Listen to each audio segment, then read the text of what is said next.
Tudors is based around the young Henry VIII, when he was the charismatic alpha male of Europe.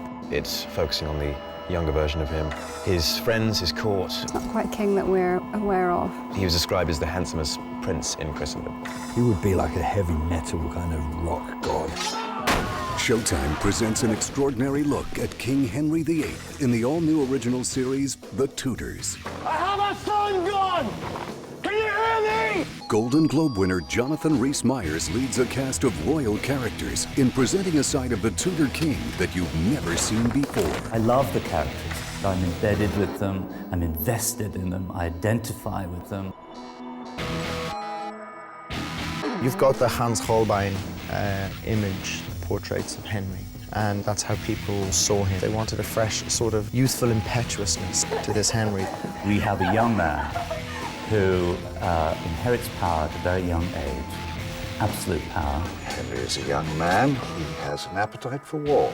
So here's a man who can do anything. He's young, athletic, handsome, healthy.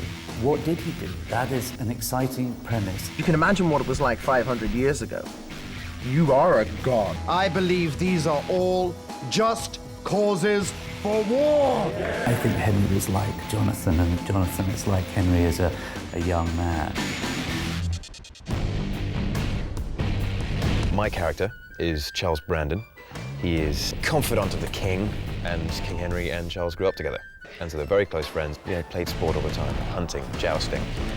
Great camaraderie. She's Buckingham's daughter. 100 crowns and sexy. Done. Charles loves women. He chases them all over the place. He plays quite the Casanova. I mean, he really can't keep his dick in his pants. There was a lot of naughty behavior. What's this? That's what it looks like. Your Grace. But with Margaret, he just went too far. I gave you no permission to marry Brandon.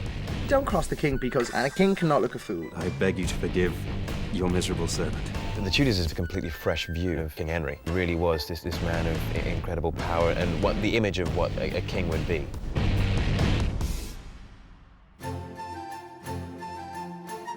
I didn't know much about Princess Margaret, so I read as much as I could about Henry VIII's lineage and who his sisters were. Margaret's fantastic. She was tragic, she's beautiful and confident. The King of Portugal, your future husband, loves and respects you. You must love him in return.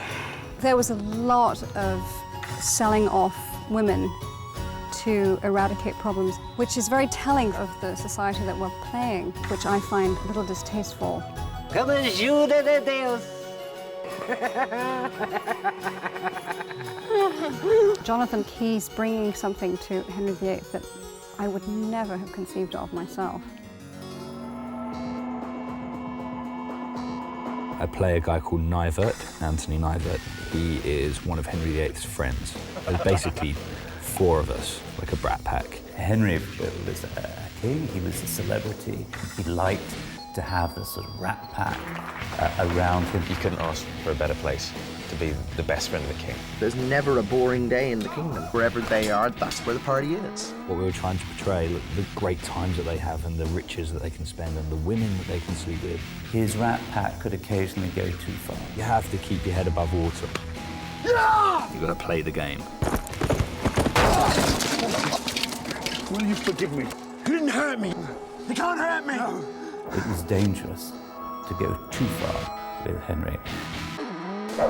The Tudors is basically the first soap opera. There's lots of treachery going on and backstabbing. It's true. The stories are based around the shenanigans of court, and I play one of Henry's shenanigans. I play Anne Boleyn. I think that the whole Anne Boleyn-Henry relationship is fascinating. It's the age-old story of you want what you can't have, and she pushed it to the extreme and really, really worked it. I think it's a story of passion. There's an exotic quality to her. She's quite a fiery young woman and incredibly intelligent, and Henry noticed that. You have to be young to fall in love the way he falls in love with Anne Boleyn. I desire you with all my heart. And she believed in her man, and she believed in herself through the most unbelievably trying circumstances. She was a very courageous young woman. He likes this element in Anne Boleyn, but also remember that Henry's fickle. The young man you were dallying with, to work with Johnny. It's easy to play a woman that becomes infatuated with him because he's got such intensity, he's got such focus, and you get drawn into it. See Jonathan Rhys Meyers as Henry VIII and be drawn into the passionate young life of the king you thought you knew. We're getting somebody who's not allowed to have emotions having emotions. It's the story of the monarchy from his perspective. Great looking guy, really sort of sexy bloke, and power. I want a divorce, and you will get one for me. He's really in your face. He was the ultimate young rocker of Europe. The Tudors.